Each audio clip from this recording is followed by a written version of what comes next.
प्रश्न है, स्त्री की सजने की परंपरा का क्या अर्थ है, जबकि मेल को सजने की आवश्यकता नहीं होती इतनी।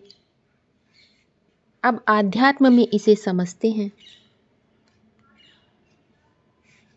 तो गीत है ना, सजना है मुझे सजना के लिए। आज से कुछ समय पहले भी जाएं तो दिखाई पड़ता था स्त्रियां किसके लिए श्रृंगार करती थीं, किसके लिए सजती थीं? अपने पति के लिए। और कुछ पहले जाएं तो उनका पति ही उनका श्रृंगार होता था। माना जो पतिव्रता स्त्री होती थी, सुहागन स्त्री, उसके सुहाग की आभा उसके चेहरे पर झलकती थी, वही उसका श्रृंगार था।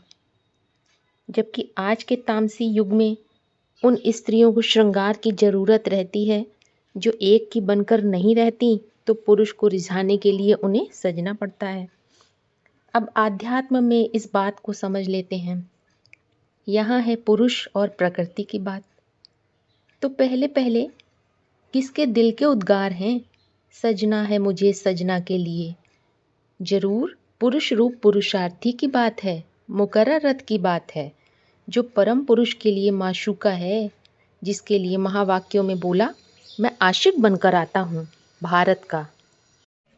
तो वो पुरुषार्थी अपने को श्रृंगार करता है, सजता है अपने आशिक के लिए। कैसे? अपन को आत्मा समझने की तपस्या करता है। इस तपन से ही उसके अंदर रूहानियत पैदा होती है जो शिव को आकर्षित करती है, जिसके लिए मुरली महावाक्य में बोला, वो जब आता है तो ऐसी माता को चुनता है, ऐसा तन की सुंदरता से भरपूर हो जो शिवलिंग की तरह दुनिया में पूजा जाए। सुंदरता किसे कहा जाता है? एक होती है हद की सुंदरता, एक बेहद की सुंदरता है। हद की सुंदरता है चेहरे और चमड़ी की, और जो बेहद की सुंदरता है वो है रूहानियत। जितना जितना ज्ञान का वीर्य इकट्ठा होता जाता है, बेहद का वीर्य, तो वो एक पर निश्चय बुद्धि बनता जाता है। पुरुषार्थी अर्जुन की बात है तो उसका आंतरिक श्रृंगार होता जाता है, सच्चाई और सफाई बढ़ती जाती है। जब पुरुष अपनी संपन्नता को, अपनी ऊंचाई को पकड़ लेता है तो उसकी प्रकृति, जो मूल प्रकृति है, प्रकृष्ट कृति, उसका श्रृंगार उसके गुण होते हैं। जब मूल भाव परम सत्य, परम पुरुष से, शिव से जुड़ा हुआ है तो सारे दिव्य गुण इमर्ज रहते थे। रूहानियत की आभा ही परा प्रकृति का असली श्रृंगार है, जो पुरुष रूप है। इसीलिए पुरुष को सजने की दरकार नहीं। पुरुष के अंदर अंदरूनी सौंदर्य कार्य करता है। वार्तालाप पॉइंट है, सुंदरता बड़ी चीज नहीं है। क्या चीज है बड़ी? सच्चाई सफाई बड़ी चीज है। ये अंदरूनी सौंदर्य होता है। फिर जैसे जैसे मूल प्रकृति से दूर होते गए द्वैतवादी युग में, तो अपरा प्रकृति को सजने की दरकार है।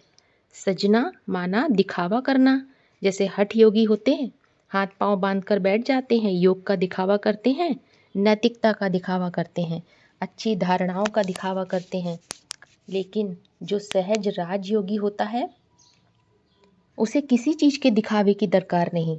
उसके आंतरिक गुण स्वतः ही कार्य करते हैं। उसके अंदर की सच्चाई सफाई रूहानियत ही आंतरिक सुंदरता है, वही उसकी सजावट है। इसीलिए बात साबित हो जाती है, पुरुष रूप जो प्रकृति है, परा प्रकृति, उसे सजने की जरूरत नहीं, और अपरा प्रकृति को श्रृंगार की जरूरत पड़ती है।